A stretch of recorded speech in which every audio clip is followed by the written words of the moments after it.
Salam jumpa pemirsa, berjumpa kembali di Agropolitan News edisi hari ini yang akan menyajikan beragam berita terkini dan menarik dari wilayah Malang Raya. Bersama saya Kiko Najibah dan berikut Agropolitan News selengkapnya untuk Anda.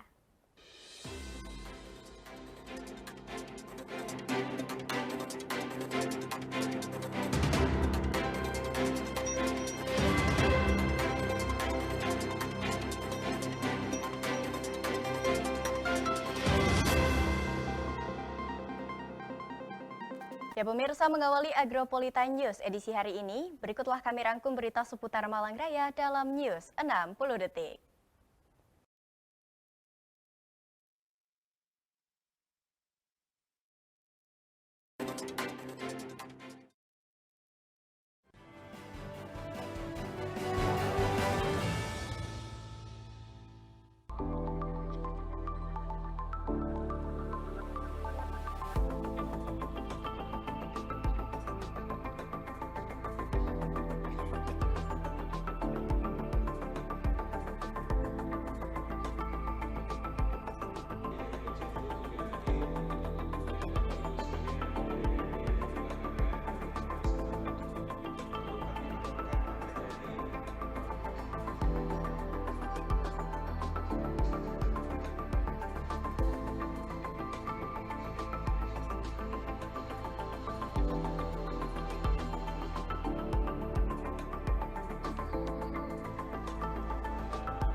Ya pemirsa, informasi utama kami hadirkan untuk Anda.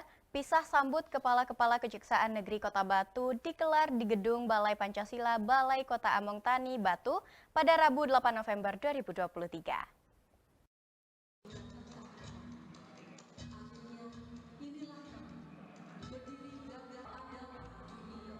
Acara pisah sambut Kepala Kejaksaan Negeri Kota Batu dibuka dengan menampilkan tari-tarian Nanda Keswari, dilanjutkan penayangan video perjalanan dari Agus Rujito selaku Kepala Kejaksaan Negeri Kota Batu yang sebelumnya.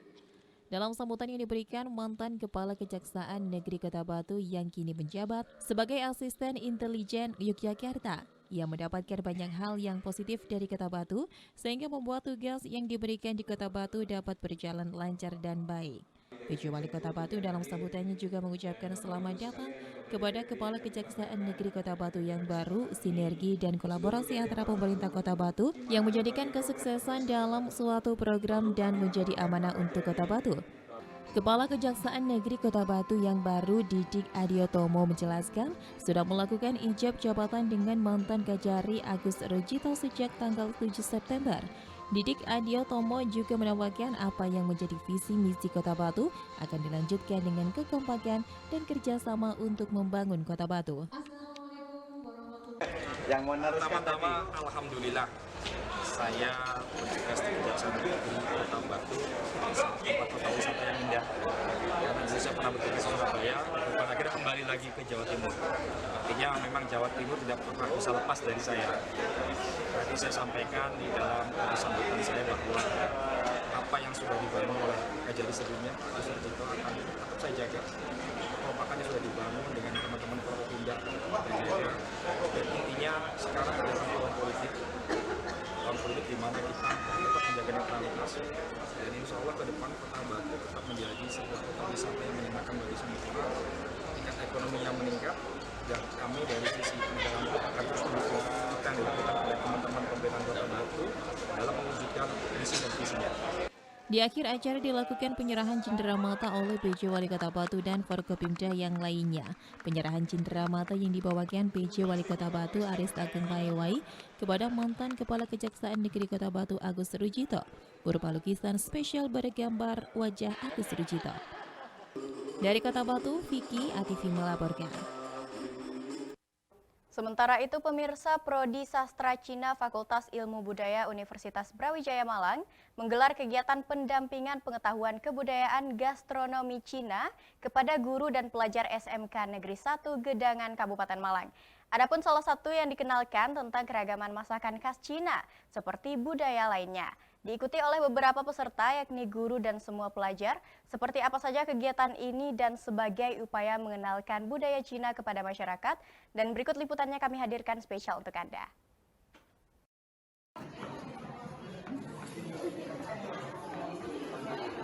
Program Studi Sastra Cina Universitas Brawijaya memperkenalkan budaya Cina kepada para siswa dan juga guru. Kegiatan tersebut diselenggarakan pada 23 September 2023 lalu. Kedatangan para mahasiswa program studi Sastra Cina UB ini diharapkan dapat memberikan gambaran yang lebih baik tentang budaya dan kehidupan di Cina bagi para siswa SMK 1 Gedangan. Kegiatan tersebut diikuti oleh seluruh siswa SMK 1 Gedangan serta dihadiri juga oleh kepala sekolah, guru, dan staf sekolah. Dalam kegiatan ini, mahasiswa program studi Sastra Cina UB memperkenalkan budaya Cina secara menyeluruh, mulai dari makanan, pakaian tradisional, bahasa hingga folklor Cina. Di samping kegiatan ini juga merupakan wujud dari Fakultas Sastra Cina sebagai bentuk konkret dalam pendampingan dan pengabdian terhadap masyarakat yang merupakan salah satu program khusus dari Prodi Sastra Cina FIBUB. Kegiatan tersebut mendapat respon positif dari para siswa dan juga jajaran pengajar yang sangat antusias mengikuti kegiatan hingga akhir. Mereka terlihat sangat tertarik dalam mempelajari budaya Cina yang begitu kaya akan sejarah dan tradisi. Mereka menikmati kegiatan ini sehingga bisa belajar banyak tentang budaya Cina dan berharap ada lebih banyak kegiatan semacam ini secara rutin. Kegiatan ini menjadi salah satu bentuk kerjasama antara SMK Gedangan dengan program studi Sastra Cina UB dalam mengembangkan pengetahuan dan pemahaman siswa tentang budaya Cina serta sebagai upaya mendukung tujuan pendidikan untuk mempersiapkan siswa sebagai warga global yang maju. Bertempat di SMK Negeri 1 Gedangan Kabupaten Malang, Prodi Sastra Cina Fakultas Ilmu Budaya Universitas Brawijaya juga mendampingi pengembangan kebudayaan gastronomi Cina kepada guru dan pelajar SMK Negeri 1 Gedangan secara langsung. Dengan berbagai acara diadakan di sekolah tersebut, termasuk mengenalkan berbagai jenis masakan Cina yang selama ini hanya dinikmati oleh masyarakat perkotaan saja dan belum banyak dikenal oleh masyarakat pedesaan yang berada di Kabupaten Malang. Hal itu dikenalkan langsung oleh dosen sastra Cina dari Negeri Tirai Bambu yang ikut dalam acara serta Kaprodi Sastra Cina Fakultas Ilmu Budaya Universitas Brawijaya Gali Edi Nur Widianingsi. Kaprodi mengatakan jika kegiatan yang ada di SMK Negeri 1 Gedangan Kabupaten Malang adalah sebagai upaya Prodi Sastra Cina untuk mengenalkan kebudayaan Cina kepada masyarakat, termasuk soal masakan. Ia juga mengatakan jika kegiatan ini baru pertama kali dilaksanakan, rencananya akan dijadikan agenda rutin oleh Prodi Sastra Cina agar kebudayaan Cina bisa dikenal luas oleh masyarakat. Pengabdian kepada masyarakat untuk tahun ini kita menggunakan tema gastronomi Cina. Kita tujuannya adalah ingin memperkenalkan makanan-makanan atau gastronomi Cina khususnya ke SMK Gedangan. Kenapa kita memilih SMK Gedangan? Karena ternyata di SMK tersebut masih belum mengajarkan mengenai kebudayaan masakan Cina, sehingga kita ingin memperkenalkan lebih luas kebudayaan Cina itu sendiri. Bukan pengajaran mengenai teori dari sejarah, terus perkembangan gastronomi Cina sendiri dan di Indonesia. Lalu kita juga mengajak native kita untuk masak bersama beberapa makanan khas Cina. Sementara itu, dosen sastra Cina Fakultas Ilmu Budaya Universitas Brawijaya Malang yang asli didatangkan langsung dari negeri tirai bambu dan mengajar di FIBUB hingga saat ini juga mengapresiasi kegiatan ini yang menurutnya para pelajar SMK Negeri 1 Gejangan sangat senang mengenal budaya Cina, termasuk mengenai masakan Cina seperti hotpot. Hotpot selain memiliki cita rasa yang pedas, juga bumbu untuk membuat masakan tersebut sangat mudah didapatkan di Indonesia. Taisa selaku dosen sastra Cina ini juga mengatakan dirinya juga mengaku sangat senang bisa mengenalkan budaya Cina kepada masyarakat di Indonesia dan untuk itu sangat mendukung jika kegiatan seperti ini rutin dilaksanakan oleh Prodi Sastra Cina Universitas Brawijaya. 学生们都很热情，然后他们对中国的文化、中国的食物也有很高的喜欢的程度，并且他们对于我们中国的老师也非常的友好，所以整个氛围也是非常友善、非常热情，然后非常有幸福感的。 Katanya siswa-siswa dan siswi di sana itu sangat terbuka, sangat tertarik dengan budaya dan misalkan di Cina, bumbunya, hidangannya, dan seterusnya. Mereka juga sangat baik dengan lasu-lasu Cina yang datang ke sana. Dia merasa kalau di sana setiap grup yang ada di situ, waktu kita memasak itu sangat antusias dan juga sangat meriah. Kedepan nantinya akan terus diupayakan pengenalan budaya ini secara reguler yang akan dijadwalkan langsung oleh Prodi Sastra Cina FIBUB terhadap seluruh lapisan masyarakat luas khususnya di daerah, serta akan lebih banyak lagi yang akan diperkenalkan agar masyarakat kaya akan tradisi dan mampu menghargai serta berkolaborasi dengan kebudayaan lokal. Dari Kabupaten Malang, Saiful Akbar, ATV melaporkan. Ya pemirsa, beragam informasi menarik dan aktual lainnya masih akan kami sajikan setelah jeda pariwara yang satu ini, dan tetaplah bersama kami di Agronews.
Ya, Agronews kembali hadir pemirsa, kali ini dengan berita terkait banyaknya pedagang sudah mulai menempati kios untuk berjualan di Pasar Induk Among Tani, Kota Batu. Beberapa harapan disampaikan agar Pasar Induk Among Tani dapat kembali ramai seperti sebelumnya.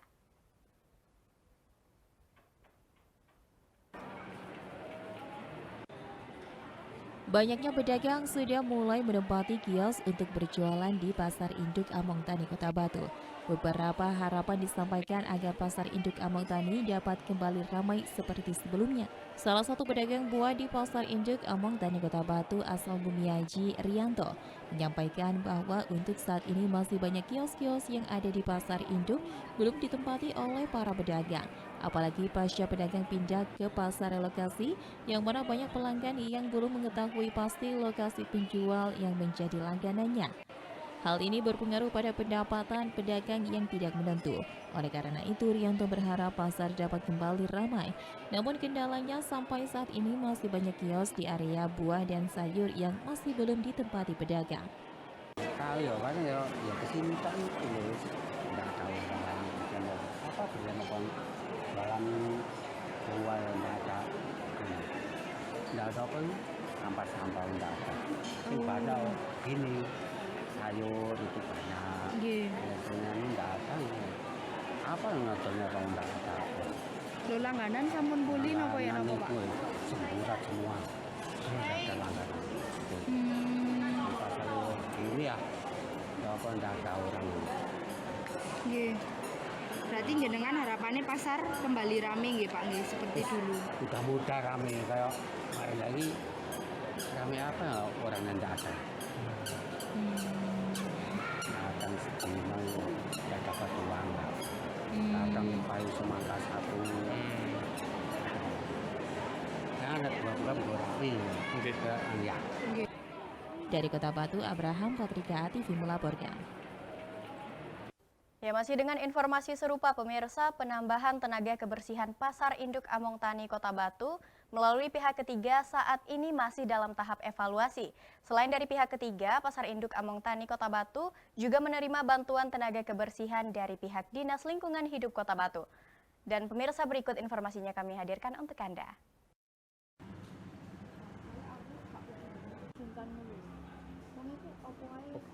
Penambahan tenaga kebersihan Pasar Induk Among Tani Kota Batu melalui pihak ketiga saat ini masih dalam tahapan evaluasi.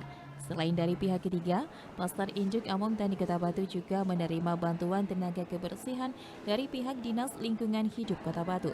Kepala UPT Pasar Induk Among Tani Kota Batu, Agus Suyadi, menjelaskan bahwa adanya petugas kebersihan yang mengakomodir kebersihan Pasar Induk Among Tani Kota Batu, yaitu mulai per tanggal 1 November 2023. Untuk tanggal selesai kontraknya yaitu pada tanggal 31 Desember 2023. Hal ini dikarenakan masih masuk dalam masa percobaan pengelolaan pasar khususnya di bidang kebersihan. Selain itu, untuk petugas kebersihan taman sendiri merupakan bantuan tenaga kebersihan dari Dinas Lingkungan Hidup, di mana jumlahnya berkisar sampai dengan 30 orang, maka pihak UPT Pasar Induk Among Tani Kota Batu melakukan pengaturan terkait pembagian tenaga kebersihan. Untuk 45 tenaga kebersihan dari pihak ketiga dikhususkan untuk kebersihan tiap zona di area pasar. Sedangkan sekitar 32 orang tenaga kebersihan dibagi, di mana juga pembagiannya terdapat di area pasar sayur maupun di area pasar pagi dan juga di area outdoor Pasar Induk Among Tani Kota Batu. Per 1 November. Per 1 November. Ya, berarti sudah 3 hari ini. Berapa lama jangka waktunya? Maksudnya kontrak atau? Untuk dengan PT Armada ini kita akhiri per 31 Desember. Karena ini juga masa percobaan di dalam pengelolaan pasar di bidang kebersihan. 31 Desember 2023. Pak, untuk pekerjanya yang kebersihan taman dan lain-lain itu masuk PT juga atau? Untuk kebersihan taman, kemarin sebelum ada penambahan petugas kebersihan ini, kami diberi bantuan tenaga kebersihan dari Dinas Lingkungan Hidup. Ini ada sekitar 32 orang. Maka kami plotting kembali, yang di sini dihandle oleh 45, tapi yang 32 orang ada yang di pasar sayur, ada yang di pasar pagi, ada yang di area outdoor pasar itu. Dari Kota Batu, Abraham Patrika TV melaporkan. Ya pemirsa, jangan beranjak dari tempat duduk Anda karena Agropolitan News akan segera kembali dengan berita seputar objek wisata di Kota Malang. Berita selengkapnya akan kami tampilkan setelah jeda pariwara yang satu ini dan tetaplah bersama kami.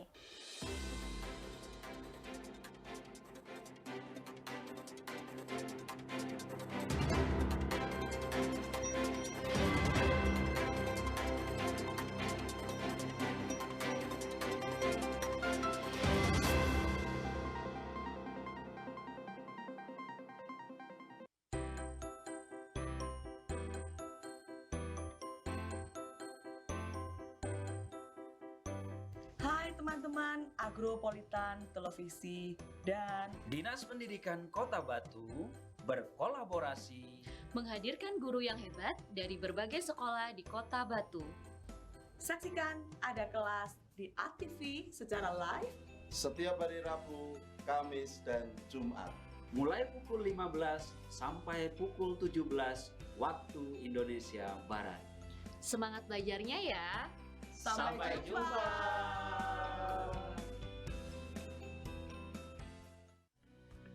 Daftarkan diri Anda dan keluarga menjadi peserta BPJS Ketenagakerjaan. Iuran rutin per bulan. Manfaat dari BPJS Ketenagakerjaan sesuai peraturan pemerintah yaitu 1. Mendapatkan pengobatan dengan perawatan tanpa batas sesuai indikasi medis. 2. Santunan kematian sebesar 70 juta rupiah dengan ketentuan meninggal dunia karena kecelakaan kerja. 3. Santunan kematian sebesar 42 juta rupiah dengan ketentuan meninggal dunia bukan karena kecelakaan kerja. 4. Beasiswa sebesar 174 juta rupiah dengan ketentuan minimal kepesertaan 3 tahun untuk 2 orang anak ahli waris. 5. Tabungan sebesar Rp240.000, iuran dibayar selama 1 tahun penuh. Informasi lebih lanjut. Kerja keras bebas cemas bersama BPJS Ketenagakerjaan. Iklan layanan ini dipersembahkan oleh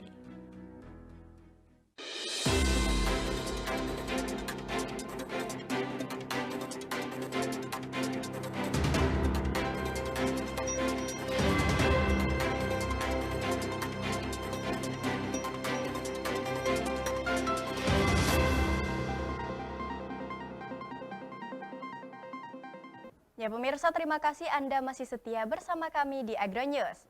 Taman Rekreasi Sengkaling merupakan salah satu unit bisnis yang dimiliki Universitas Muhammadiyah Malang. Sejak tahun 2015, wahana rekreasi legendaris ini diakuisisi Universitas Muhammadiyah Malang dan berubah nama menjadi Taman Rekreasi Sengkaling UMM.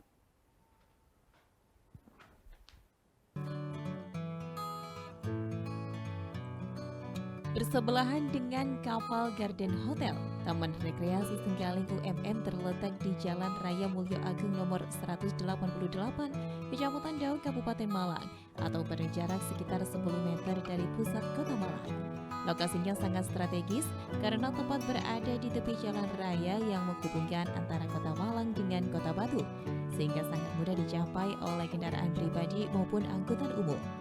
Menyediakan berbagai wahana, Taman Rekreasi Sengkaling UMM adalah tempat wisata keluarga sesuai dengan slogannya, wisata air impian keluarga, dan menyediakan berbagai macam wahana permainan demi memanjakan pengunjung. Luas keseluruhan Sengkaling sekitar 9 hektar dan 6 hektar, diantaranya berupa taman dan pepohonan yang menyejukkan. Taman Rekreasi Sengkaling dibuka setiap hari dengan jam operasional mulai pukul 6 pagi hingga 5 sore. Hal ini dimaksudkan untuk memberi keleluasaan kepada masyarakat yang akan melakukan rekreasi sekaligus bersantai bersama keluarga. Awalnya Taman Rekreasi Sengkaling UMM pertama kali didirikan oleh seorang warga Belanda bernama Mr. Kuhlman pada tahun 1950 dan sempat dikelola oleh Muhtar, warga dari Padang. Ketika dikelola, Muhtar Sengkaling selalu tutup pada hari Jumat. Tahun 1975, pengelolaan Taman Rekreasi Sengkaling diambil alih oleh PT Bentul Group dan dikelola oleh PT Taman Bentul, salah satu anak perusahaan Bentul Group yang bergerak di bidang jasa pariwisata. Sejak menjadi milik UMM, Taman Rekreasi Senggaling mengalami banyak peremajaan. Salah satunya penambahan wahana waterpark yang menjadi salah satu spot favorit bagi pengunjung untuk menghabiskan waktu bersama keluarga. Taman Rekreasi Senggaling UMM memiliki luas tanah keseluruhan 9 hektar, terbagi atas 6 hektar yang lain masih berupa taman dan pepohonan hijau yang rindang. Tempat wisata ini mempunyai berbagai fasilitas yang memiliki keunggulan tersendiri dibandingkan tempat wisata yang lain. Salah satunya adalah wisata airnya yang berasal dari sumber alami pegunungan. Konon salah satu sumber yang ada, yaitu kolam tirta alam, dipercayai bisa membuat orang awet muda. Bapak Dr. Ahmad Budi, MM. Saya sebagai General Manager PT Taman Senggaling Unmuk di sini. Saya sendiri menjabat di sini mulai tahun 2019. Tapi kalau Taman Rekreasi Senggaling ini berdiri mulai tahun 1950. Dulu didirikan oleh orang Belanda yang namanya Mr. Pool. Baru dialihkan tahun 1975 ke PT Bentul, baru ke UMN tahun 2013. Kebetulan sekarang dimiliki oleh UMN, Universitas Muhammadiyah Malang. Sekarang tarif masuk per orang kalau weekend 35.000, weekday 30.000, dan ada yang tiket terusan 65.000, murah. Kalau di Senggaling semuanya sama, orang dewasa maupun anak-anak minimal kita hitung tingginya minimal 80 cm. Jadi tarif sama dengan dewasa. Dari Kabupaten Malang, Darius Atifi melaporkan. Ya pemirsa, Lantian Juan, crosser kelahiran Kediri dari tim Rizky Motorsport, sukses menjadi juara umum pada Trial Game Dirt tahun 2023 di sirkuit Rampal, Kota Malang tadi malam. Pada seri pamungkas tersebut, Lantian Juan sukses mengoleksi 150 poin pada kelas FFA.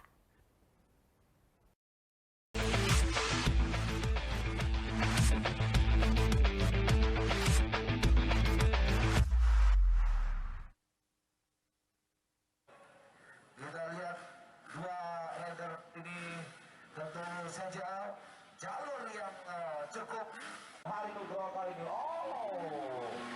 Di sana sebagai seorang juara nasional 65 cc dan juga Ananda Ridi adalah dari Jawa Timur.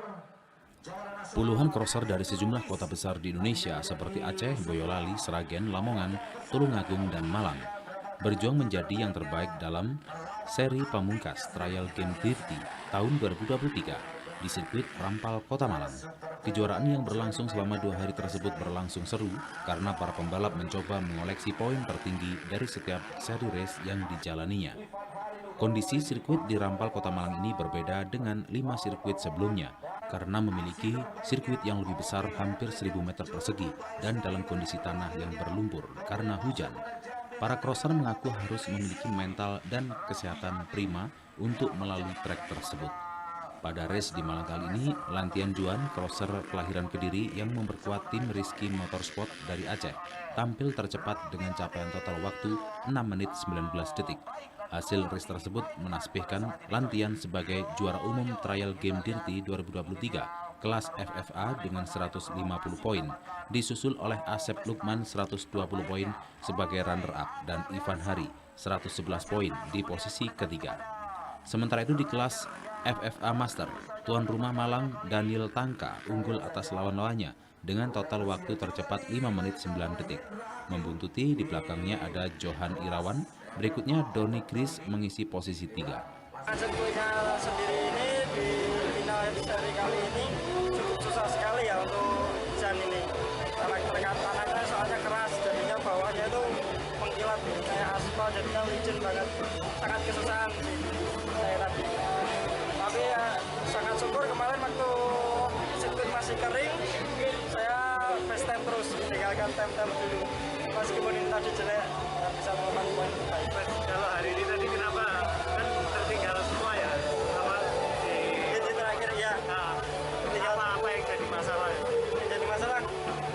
izin karena saya tidak bisa kurang pede gitu. Iya, kurang pede. Sama-sama mengamankan poin aja. Intinya itu. Selain kelas FFA dan FFA Master, pada kejuaraan kali ini juga digelar kelas campuran Open dan campuran non-seeded. Dari Kota Malang, Dion Arista, Newspot ATV melaporkan.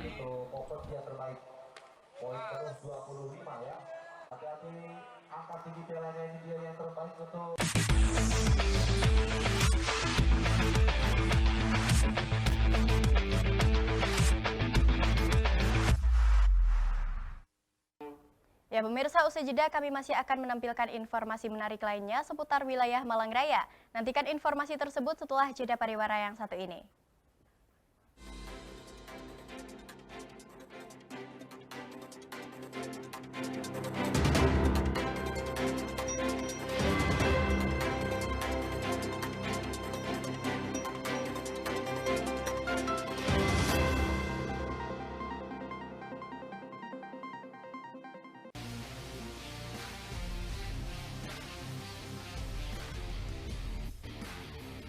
Salam olahraga. Berita olahraga terupdate semua terangkum di sini. News Sport setiap hari Minggu hanya di ATV. Menjemput hikmah, berbagi tausiah. Berapapun yang diberikan oleh Allah Subhanahu wa taala, ucapkan alhamdulillah. Mengawali hari dan menemani saat senja Sing tiba. mati-mati niku jare Kanjeng Nabi kepingin balik urip malih. Sak perlu kepingin sujud nang Gusti Allah. Jadi kula jenengan iki nek pas sujud, alhamdulillah seiso sujud. Kami sajikan program Cahaya Hati, penyejuk rohani dalam bingkai hati, hanya di ATV.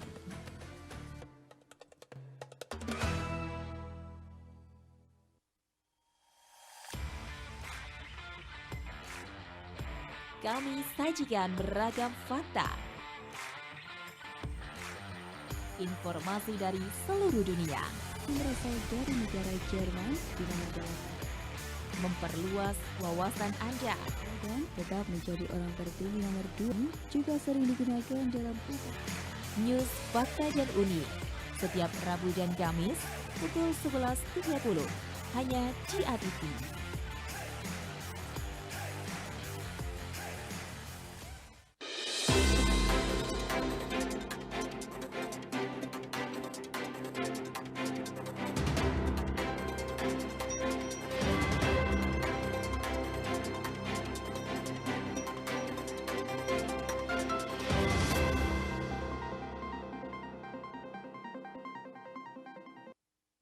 Ya, Anda kembali menyaksikan Agronews. Pemirsa, beredar sebuah unggahan video di media sosial TikTok yang mengklaim bahwa vaksin Human Papillomavirus atau HPV gratis merupakan program genosida pemerintah.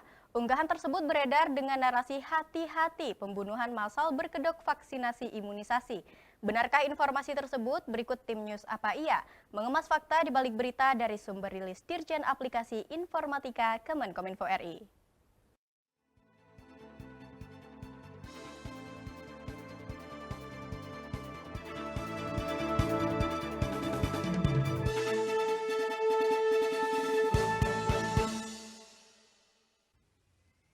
Halo pemirsa Sobat News, tahukah kalian banyak sekali cuitan informasi yang setiap hari mengelilingi kita.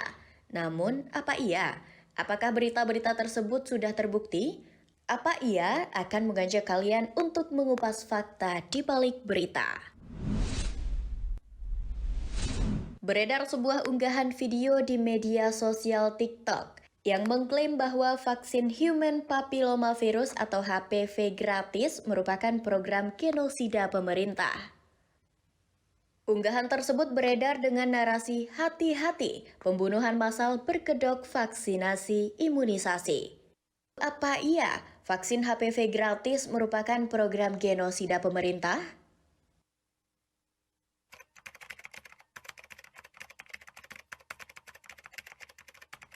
Dilansir melalui rilis resmi Kemkominfo pada 13 Juli lalu yang mengutip situs antaranews.com, Klaim yang menyebut bahwa vaksin HPV gratis merupakan program genosida pemerintah adalah hoaks.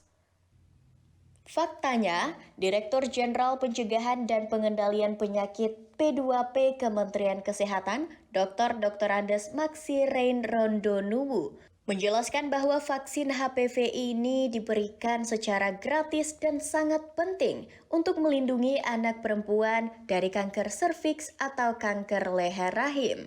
Tingkat kematian kanker tersebut mencapai 50% karena mereka yang terinfeksi datang berobat ketika sudah terlambat dan biaya pengobatannya menjadi sangat mahal. Untuk itu, Kementerian Kesehatan melakukan perluasan imunisasi vaksin HPV secara nasional sebab imunisasi merupakan upaya yang paling murah. Sobat News, jangan mudah percaya terhadap berita yang belum bisa dipastikan kebenarannya. Oke Sobat News, kita akan kupas fakta dari berita selanjutnya. Saksikan hanya di Apa Iya.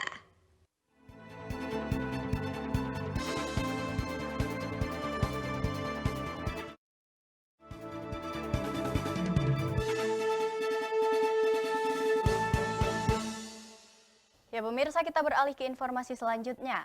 Makeup adalah salah satu produk yang sering menawarkan kemasan yang unik dan menarik. Masing-masing brand pastinya memiliki ciri khas untuk membuat penampilan produk. Hampir semua perempuan suka berdandan, dan jika sebuah produk tersedia dalam kemasan yang unik dan menarik, hal itu pasti akan menambah minat beli.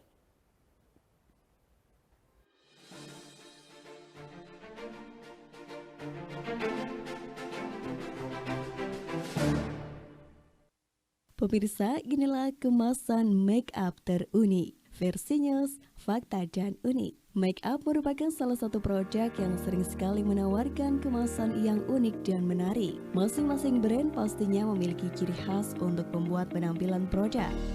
Hampir semua perempuan suka berdandan, dan jika sebuah produk tersedia dalam kemasan yang unik dan menarik, hal itu tentu akan menambah minat beli. Beberapa produk vintage terkenal dengan kemasannya yang unik. Kini ada beberapa produk baru yang mengikuti strategi serupa.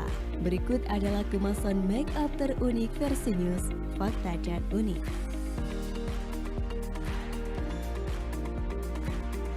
Eyeshadow Palette Baby Bear. Yupi merupakan brand makanan yang menjual permen. Siapa sih yang tidak tahu sama permen yang satu ini? Namun kali ini berbeda. Salah satu produk Yupi berkolaborasi dengan brand yang saat ini booming. Brand tersebut berkolaborasi membuat eyeshadow dengan kemasan unik seperti Baby Bear. Eyeshadow ini sangat diminati para beauty. Selain kemasannya yang unik, eyeshadow ini memiliki shadow yang banyak. Lip Cream Moco Moco X Marie Regal. Marie Regal yang rasanya enak bisa dijadikan sebagai lipstick yang warnanya cocok dengan tone kulit Indonesia. Brand biskuit Marie Regal berkolaborasi dengan Moco Moco untuk menciptakan produk lipstick dengan kemasan saset yang diberi nama Moco Moco X Marie Regal Lip Cream. Lipstick ini memiliki aroma yang mirip dengan biskuit Marie Regal. Produk ini memiliki hasil akhir yang semi-matte, ringan digunakan dan tidak mudah crack. Tony Moly X Samyang Hot Cover Cushion. Samyang adalah produk mie yang berasal dari Korea yang terkenal sangat pedas. Mie pedas ini mengeluarkan produk cushion dan berkolaborasi dengan Tony Moly. Walaupun terkenal sebagai mie pedas, tetapi cushion ini tidak memberikan sensasi pedas dan nyaman digunakan. Kemasan cushion ini sangat unik, yaitu terdapat logo Samyang di dalam dan di luar kemasan. Kemudian kemasan yang refill berbentuk seperti saus dengan shade vanilla dan beige. Misu X Kongguan Face Palette. Biskuit Kongguan adalah makanan yang sering disajikan pada saat lebaran dan banyak digemari masyarakat. Kemudian Kongguan menciptakan inovasi baru dan bekerja sama dengan Misu Cosmetic, membuat face palette yang bisa dijadikan sebagai eyeshadow, highlighter, bronzer, atau blush on shadow. Face palette ini tersedia dalam 3 warna, yaitu natural dengan tekstur yang ringan.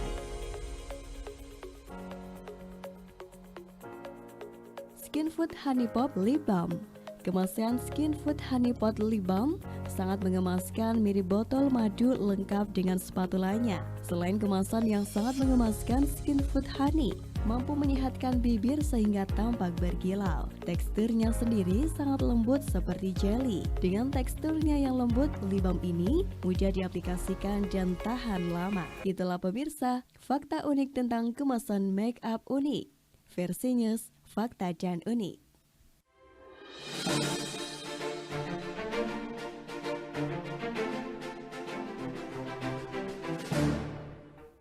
Dan pemirsa, berikut kami tampilkan perakiraan cuaca untuk wilayah Malang Raya 9 November 2023 dari Badan Meteorologi, Klimatologi, dan Geofisika BMKG, Stasiun Klimatologi Kelas 2 Malang.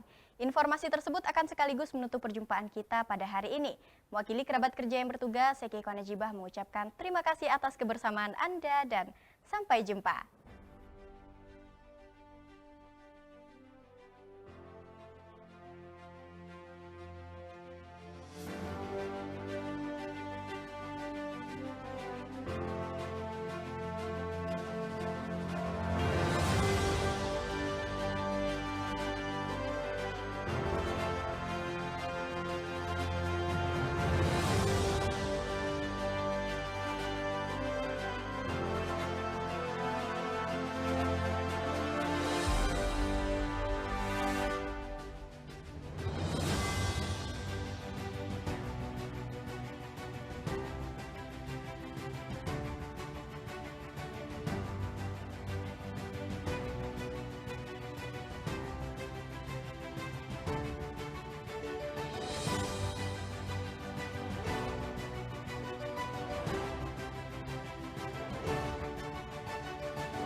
Balik ke